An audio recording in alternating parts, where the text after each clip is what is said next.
when an AC source of EMF E equal to E0 sin 100t is connected across a circuit.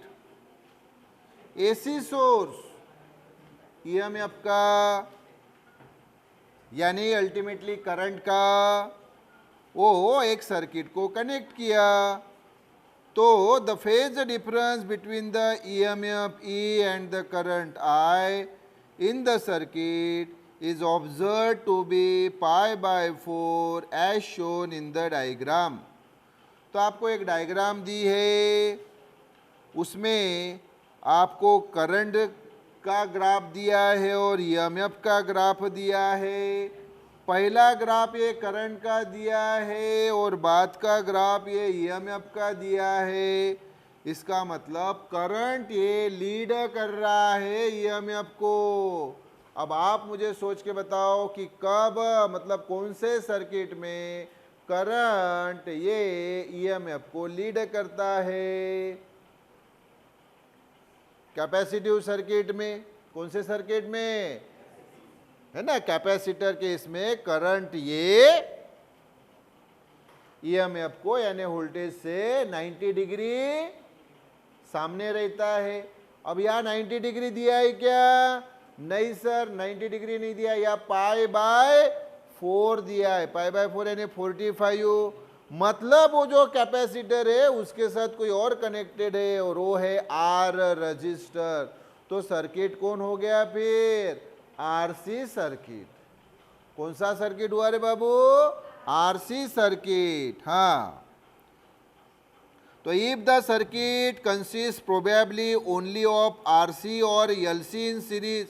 अब उन्होंने RC या LC हमें बोला है, लेकिन हमने पहले ही पहचान लिया कि सर्किट ये आरसी है, एलसी नहीं है। तो find the relationship between the two elements.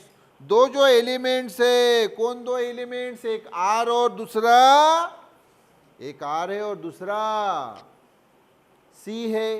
तो पहले तो सर्किट क्या आता है, ये सर्किट देखो, तो ये रजिस्टर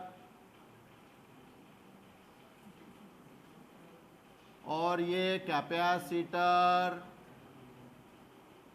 उसकी कैपेसिटी से रजिस्टर का रेजिस्टेंस आर, और ये एसी सोर्स जो हाँ बोला है कि कनेक्ट किया है यस, तो ये करंट बहता है। कैपेसिटर का रेजिस्टेंस जो होता है उसको एक्सी बोला जाता है और उसका नाम है कैपेसिटिव रिएक्टेंस। क्या है? कैपेसिटिव रिएक्टेंस है ना। तो अभी हमारे पास एक फॉर्मूला है और वो फॉर्मूला इम्पेडेंस डायग्राम से, ये मैं इम्पेडेंस डायग्राम आपको बार बार बताता हूँ कि ये है एंगल फाई यानी फेज एंगल, ये आर, ये एक्सी माइनस एक्सएल और ये Z impedance. XC minus XL अगर एक्सी बड़ा है एक्सएल से तो, या एक्सएल माइनस एक्सी अगर एक्सएल बड़ा है एक्सी से तो यहाँ पे मुझे बताओ टैन फाई क्या आता है? Tan phi equal to opposite upon adjacent, तो XC minus XL upon R. अरे लेकिन सर्किट में यल यानी इंडक्टर यानी कॉइल है ही क्या? नहीं है, तो उसका रेजिस्टेंस आएगा क्या एक्सएल? नहीं, तो therefore tan phi equal to XC upon R. XL रहेगा ही नहीं क्योंकि सर्किट में इंडक्टर है ही नहीं। ये प्रॉब्लम में दिया है कि इंडक्टर नहीं है। तो फाई की वैल्यू क्या है रे? फाई की वैल्यू 45 क्या दिए? 45 ना, 40, हाँ लिख लेता हूँ यहाँ 45 ये दिया है ना आपको। क्या दिए? फाई की वैल्यू क्या दी है? तो आप बोलेंगे sir pi by 4। Pi by 4 यानी ही 45 डिग्री, पाई बाय 4 और रेडियन यानी 45 डिग्री। एक्सी की वैल्यू आपको मालूम है 1 अपॉन ओमेगा सी, है या ना। और ये आर वैसे ही tan 45 यानी 1/, यहाँ अब यहाँ पे बरोबर ध्यान दो, ये साइड वर्क,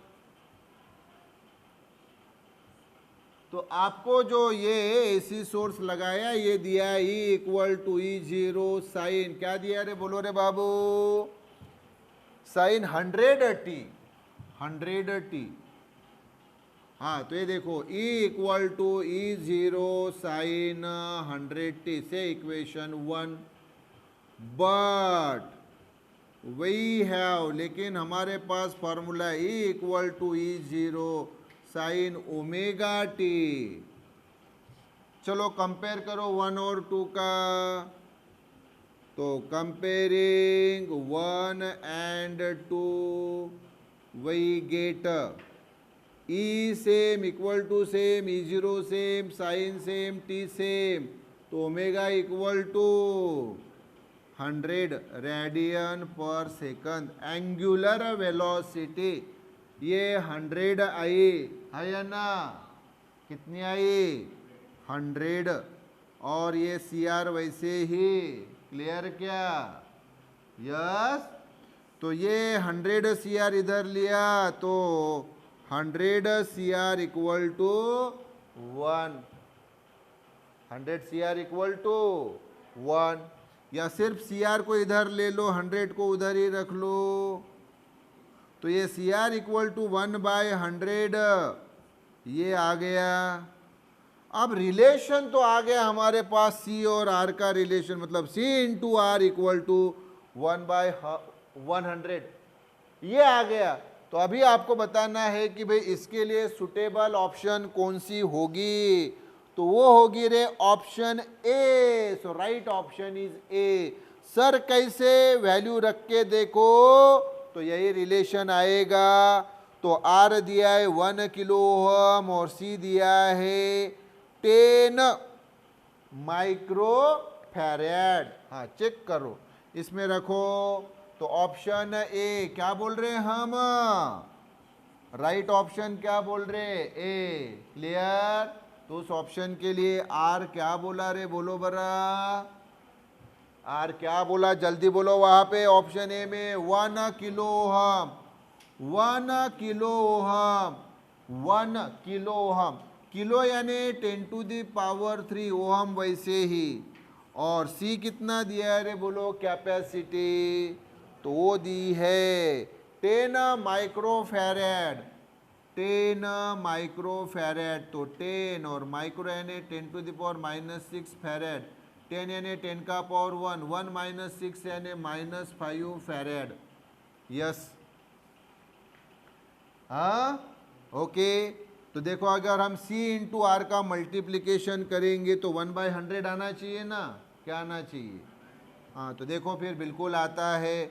तो देखो ये C × R, ये है ना रे, C × R, तो C कितना है रे, 10⁻⁻5, R कितना है 10⁻³ है या ना, कितना हुआ ये 10⁻⁻2, 10⁻⁻2 यानी 1/10⁻², और 1/10⁻² यानी 100, ये देखो आया कि नहीं। तो CR = कितना आया, 1/100, बोलो रे बोलो बाबू। तो CR कितना है, 1/100, यही तो रिलेशन है ना C और R का बीच का, जो मल्टीप्लीकेशन है 1/100। तो राइट ऑप्शन कौन सा है फिर, ए इज द राइट ऑप्शन, और क्यों है तो ये प्रूव करके बता दिया, क्लियर क्या। So right option is A is the right option, yes. In an AC circuit, the reactance of a coil is √3 times its resistance. AC circuit दिया है, उसमें रिएक्टेंस दिया है कॉइल का, कॉइल यानी इंडक्टर, मतलब इंडक्टिव रिएक्टेंस ये दिया है √3 टाइम्स इट्स रेजिस्टेंस, ओके। तो the phase difference between the voltage across the coil, voltage यानी EMF, to the current through the coil will be, phase difference यानी फाई पूछा है, तो तो अभी सर्किट बेटा ये रहेगा सिर्फ कॉइल का, तो ये कॉइल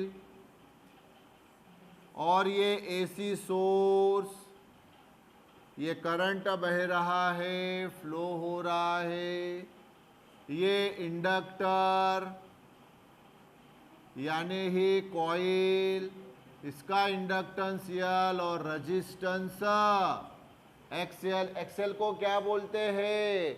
इंडक्टिव रिएक्टेंस।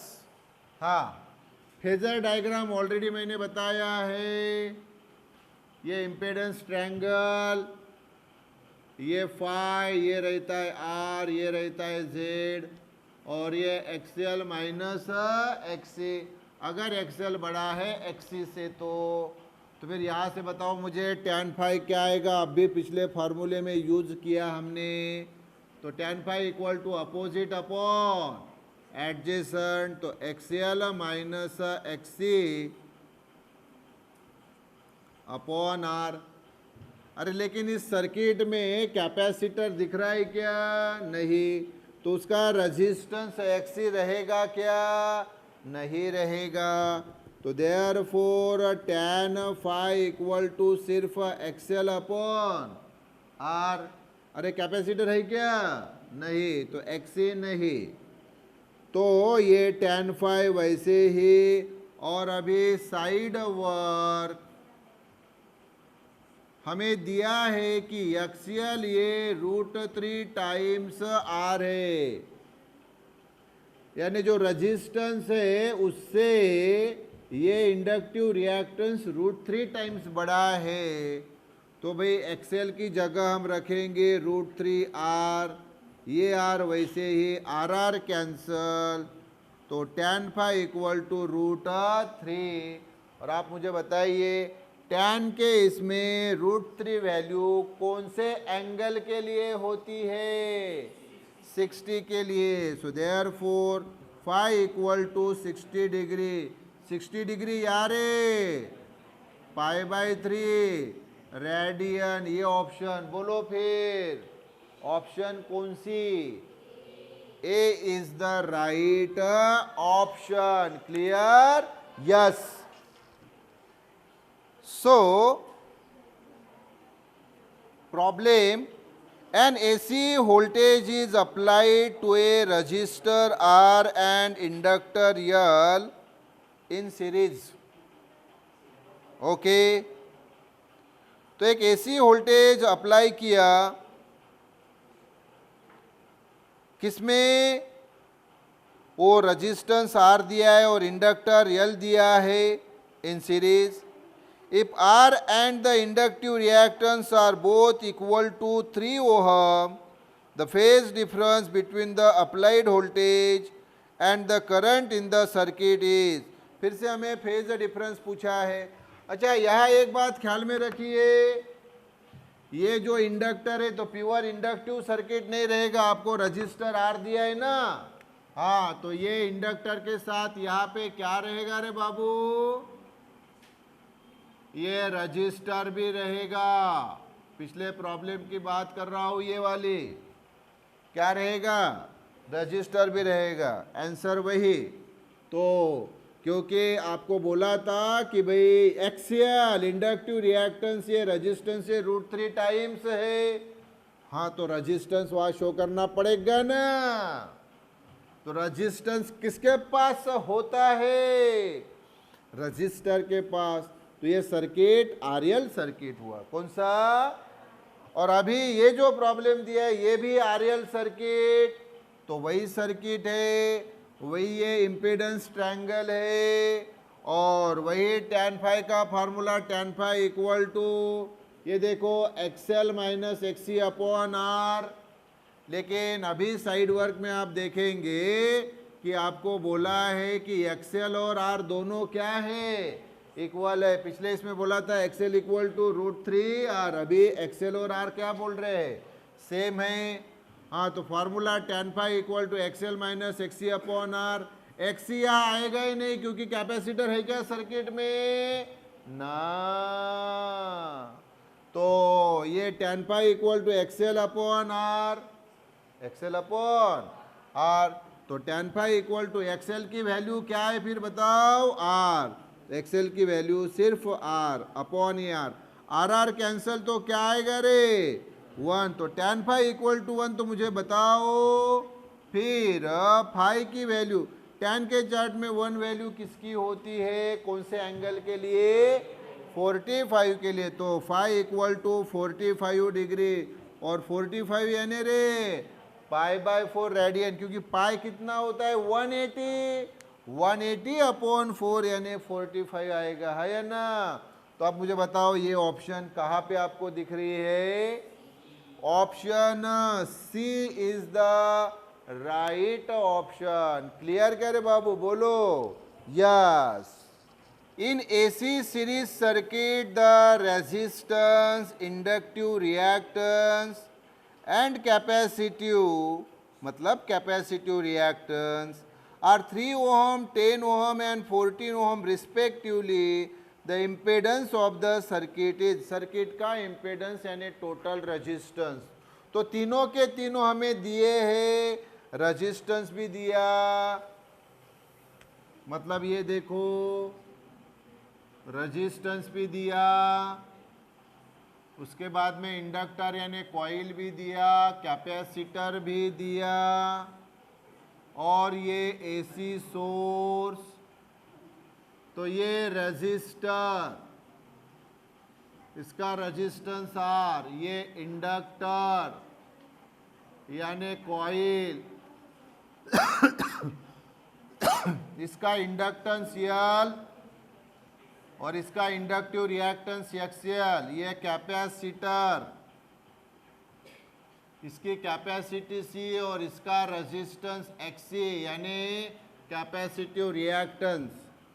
और ये टोटल इसका जो रेजिस्टेंस होता है वो होता है जेड, और जेड इक्वल टू होता है root R square plus XL minus XC square. अगर एक्सएल बड़ा है एक्सी से तो इस प्रॉब्लम में क्या कौन बड़ा है, एक्सएल बड़ा है कि एक्सी बड़ा है, बोलो एक्सी बड़ा है, वो 14 दिया है। तो साइड वर्क में मैं वो वैल्यू लिख लूँ 3, 10 और 14। तो 3, 10 और 14, ये आर दिया है 3 ओहम, ये एक्सएल दिया है 10 ओहम, और ये एक्सी दिया है 14 ओहम। तो एक्सी बड़ा है तो ये आएगा फिर एक्सी माइनस एक्सएल, जो बड़ा है वो पहले। तो इसका जो टोटल रेजिस्टेंस है जेड, जिसको ही इम्पेडेंस बोला जाता है, जेड को क्या बोला जाता है, इम्पेडेंस। तो चलो वैल्यू रखो, रूट आर की वैल्यू है 3 का स्क्वायर, एक्सी 14, एक्सएल है 10 का स्क्वायर। तो रूट 3 स्क्वायर और 14 माइनस 10 यानी 4 स्क्वायर। तो 3 का स्क्वायर 9, 4 का स्क्वायर 16। तो ये आ गया रूट 25, और रूट 25 यानी 5 ओहम। ये आ गया आंसर, जेड की वैल्यू। ऑप्शन बोलो, option is A, right option is A. Clear क्या रे बाबू, बोलिए या।